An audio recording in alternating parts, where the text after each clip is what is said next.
In the shadowed corners of Jewish folklore lurks the Dybbuk, a spectral entity born from the depths of beyond.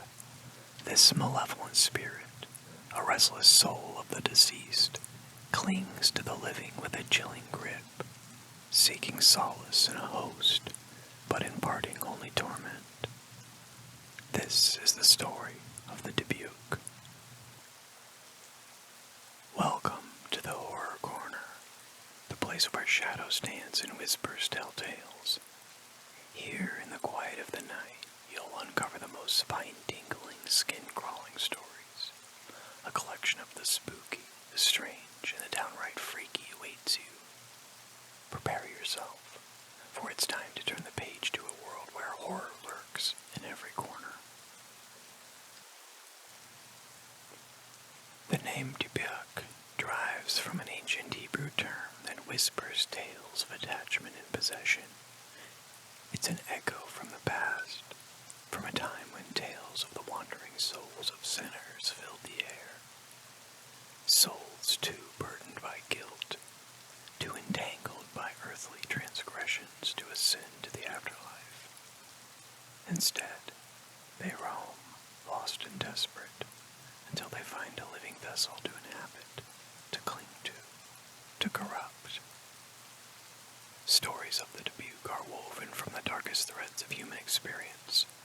Guilt that gnaws at the soul, desires that dare not speak their name, and duties forsaken. Possession by Dybbuk manifests in disturbing and unnatural behavior. A once familiar person twisted into a stranger by an unseen force.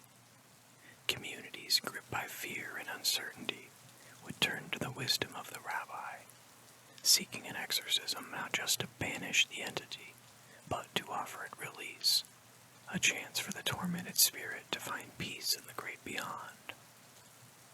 In the flickering light of modern culture, the Dybbuk has transcended its ancient origins to haunt our collective consciousness. It emerges in tales spun by contemporary storylines, its essence distilled into narratives of unresolved trauma and the haunting persistence of the past.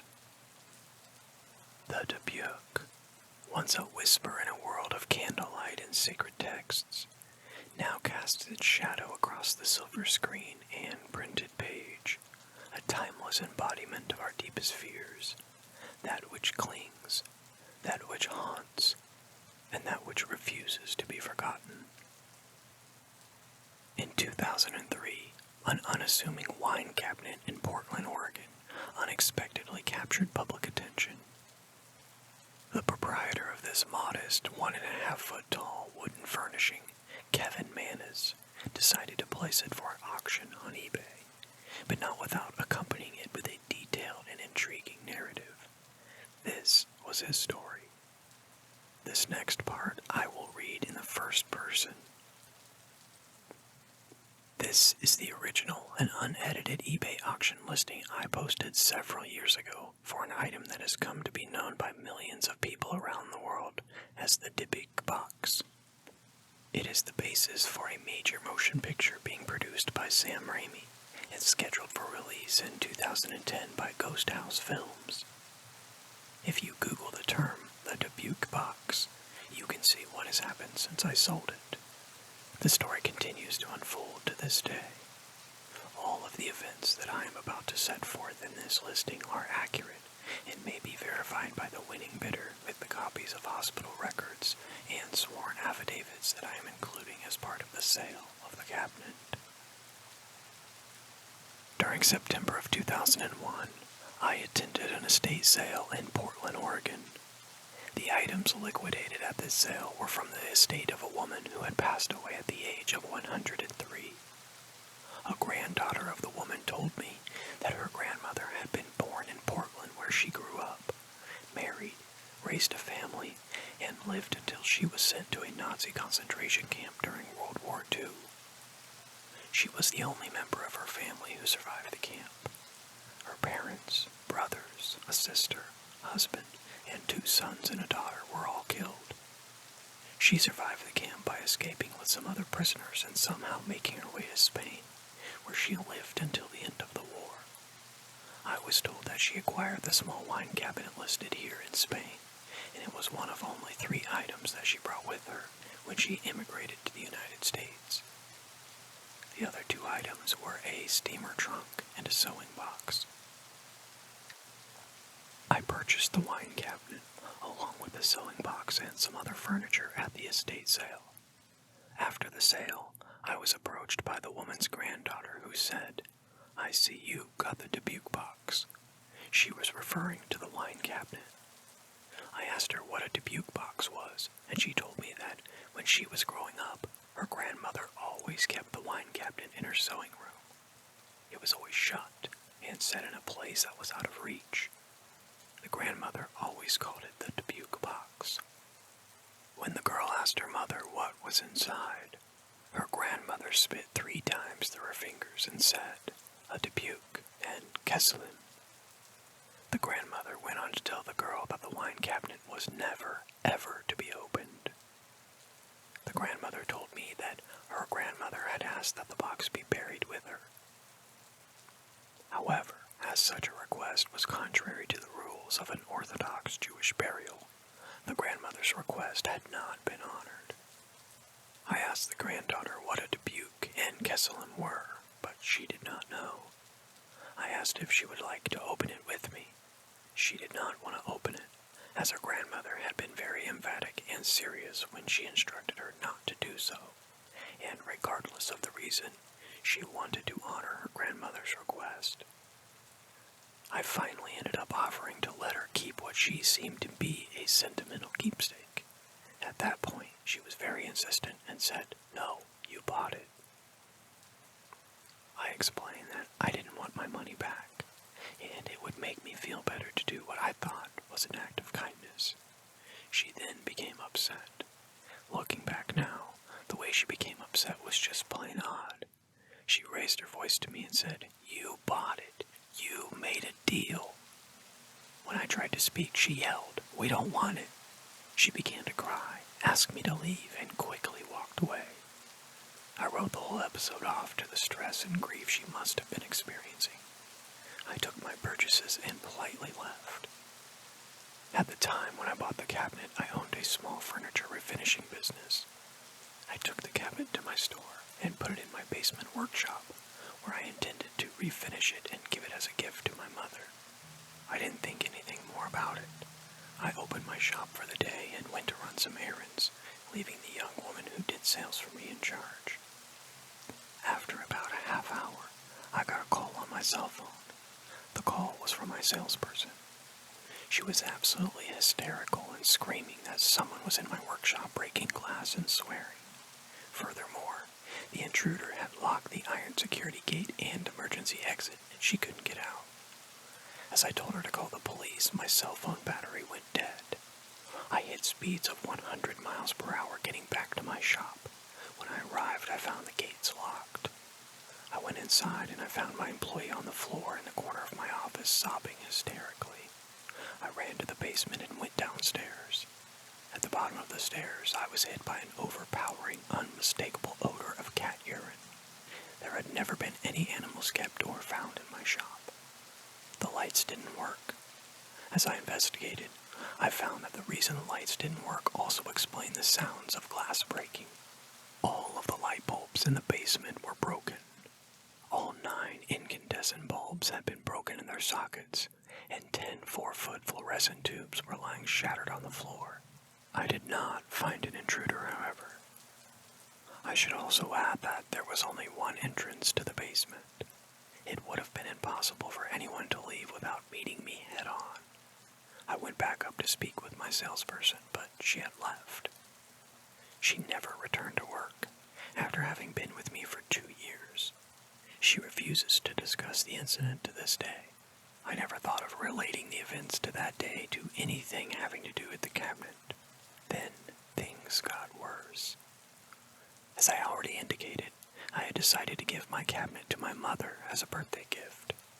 About 2 weeks after I made the purchase, I decided to start refinishing it. I was surprised to find that the cabinet has a unique little mechanism. When you open one of the doors, the mechanism causes the opposite door and the little drawer below to open at the same time. It is very well made. Inside the cabinet, I found the following items. 1 1928 U.S. wheat penny.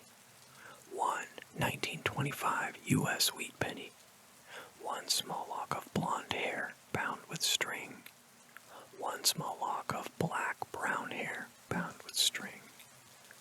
1 small granite statue engraved and gilded with Hebrew letters. I have been told that the letters spell out the word shalom. 1 dried rosebud. 1 golden wine cup. 1 very strange black cast iron candlestick holder with octopus legs. I saved all of the items in a box, intending to return them to the estate. The family has refused the items, so they will be included in this sale of the cabinet. After opening the cabinet, I decided not to refinish it.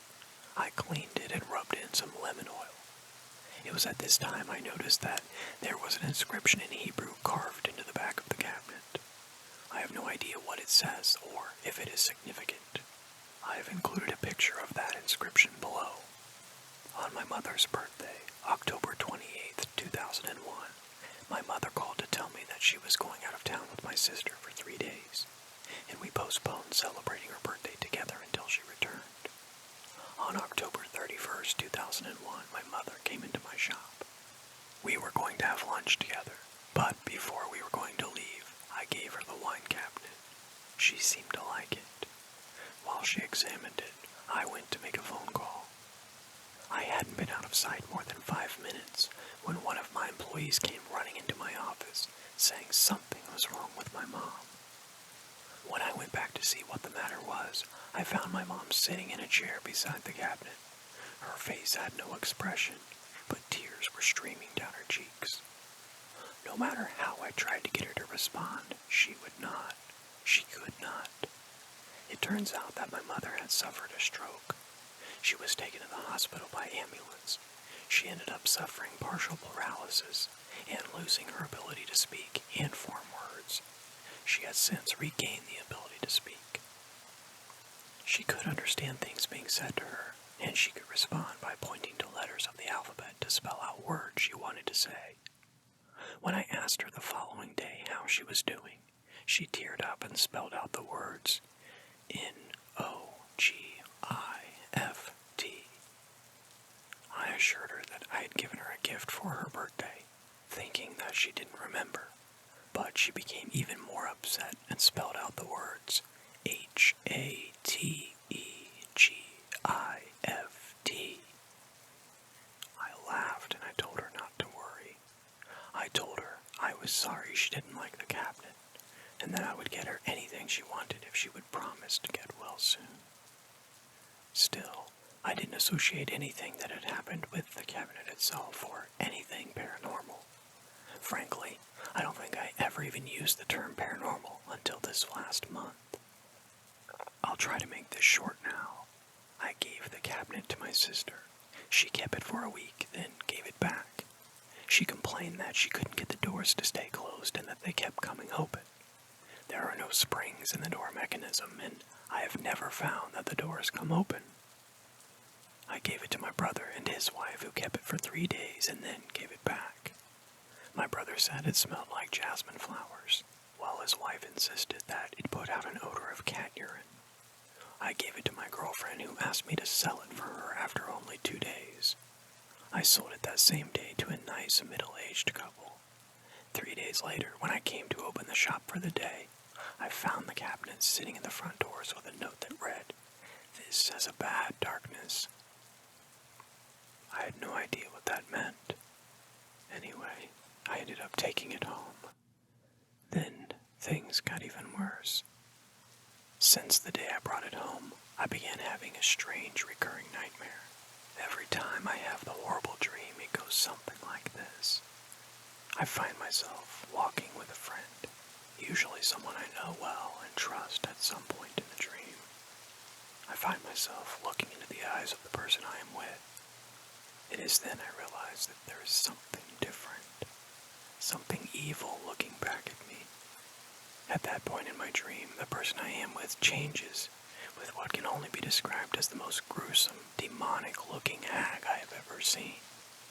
This hag proceeds to then beat the living tar out of me. I have awakened numerous times to find bruises and marks on myself where I had been hit by the old woman during the previous night.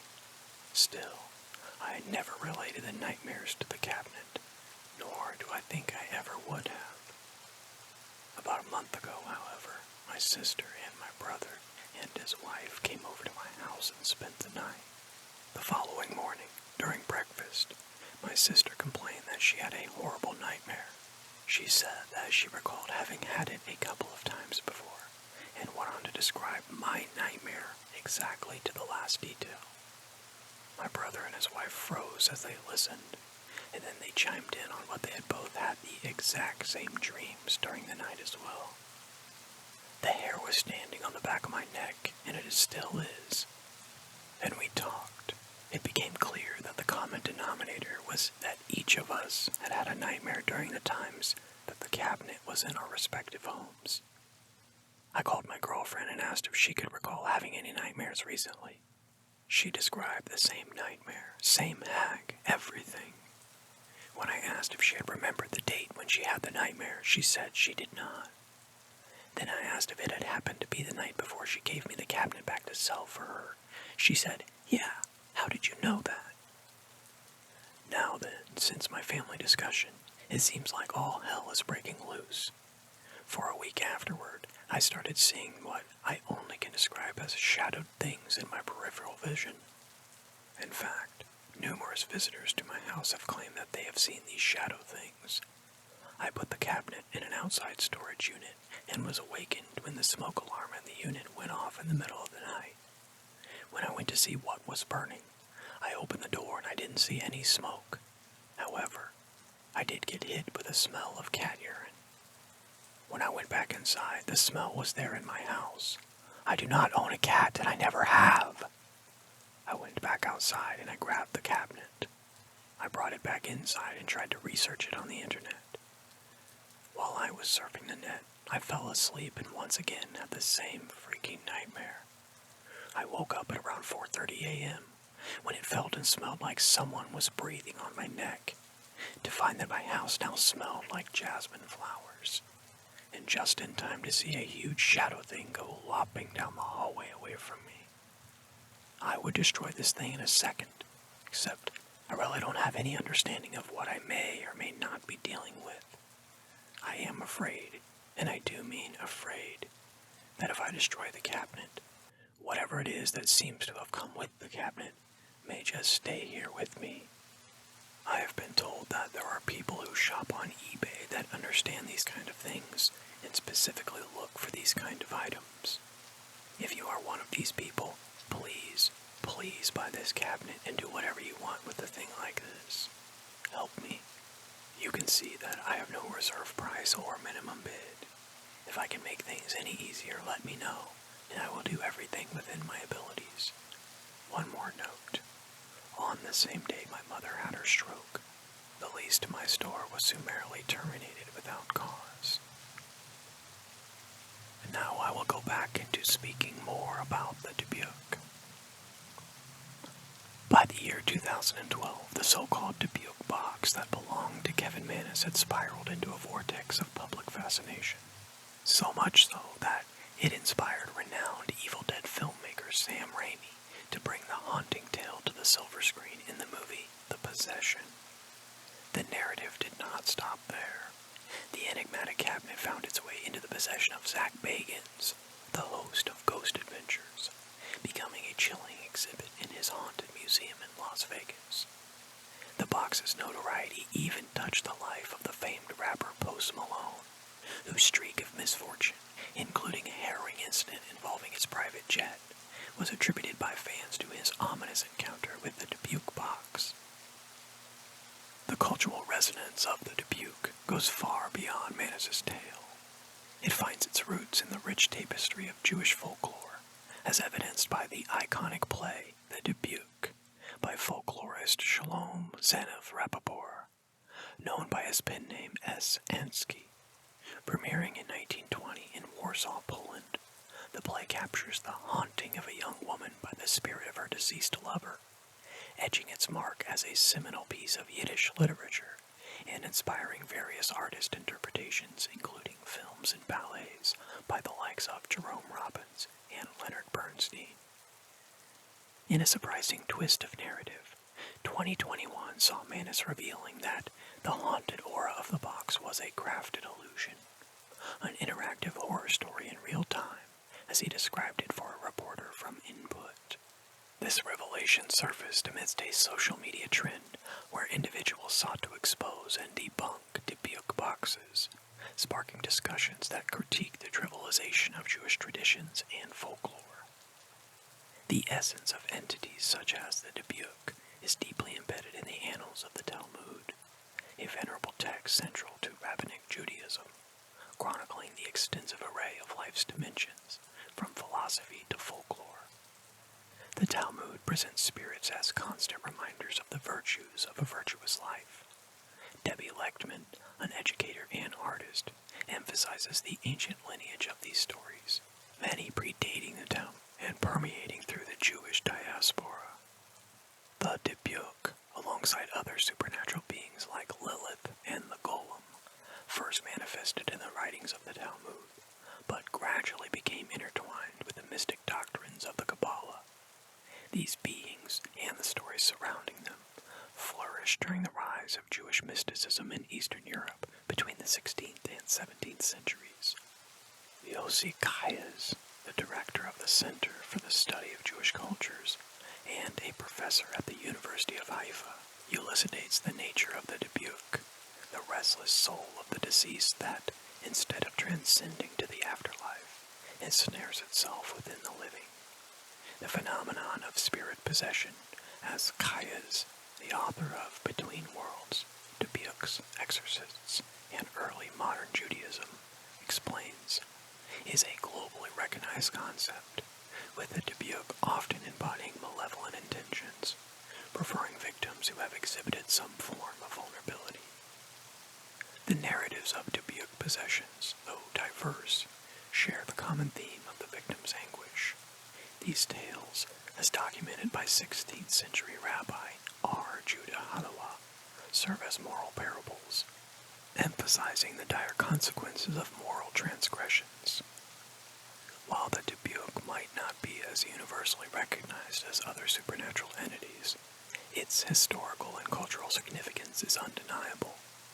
Anthropologist Richard Sosis from the University of Connecticut notes that, despite their mention in the Talmud, not all entities are actively believed in or followed. The suppression of these traditions was compounded by the violent historical events and the rise of skepticism during the Enlightenment era. Lechtman, reflecting on her childhood in Costa Rica, highlights the enduring legacy of these stories and traditions, kept alive even under the threat of persecution during events like the Spanish Inquisition. The Jewish community's resilience in preserving their heritage, despite the looming specter of suspicion and persecution, speaks volumes about the profound cultural significance of these tales. In contemporary times, even though the age of the Dybbuk might seem to have passed, its essence lingers in the collective memory of various Jewish communities. Observances like the ritualistic hand-washing tied to the belief of the Rak Rama demon underscore the enduring nature of these spiritual traditions. Lechtman's drive to narrate her community stories is a testament to the power of reclaiming narratives, an endeavor to paint a picture of Jewish identity that is as diverse and rich as the community itself. It's a journey of cultural reclamation and narrative empowerment, ensuring that the stories of a community are told by its own members, etching their truths in the annals of history and collective memory. While the Dybbuk box's origins may have been debunked as a contemporary fabrication, its resonance within the cultural zeitgeist speaks volumes about our society's fascination with the intersection of the supernatural and the psychological. The Dybbuk, as a cultural symbol, serves as a mirror, reflecting our collective anxieties, our struggles with understanding mental health, and our yearning to connect with the spiritual realm. It's a narrative that compels us to confront the darker facets of our psyche and the societal constructs that perception of the other. The tales of the Dybbuk and the subsequent fascination with objects like the Dybbuk box can be viewed through the lens of Jungian psychology as manifestations of the shadow's self, the part of our psyche that harbors repressed fears, desires, and instincts. These stories and objects act as vessels, containing the societal and personal shadows that we are too afraid to confront directly. By externalizing these fears into narratives or tangible objects, individuals may find a safe space to engage with and ultimately integrate these darker aspects of the self, leading to a more holistic understanding of the human condition. That's all for tonight. Good night and sweet nightmares.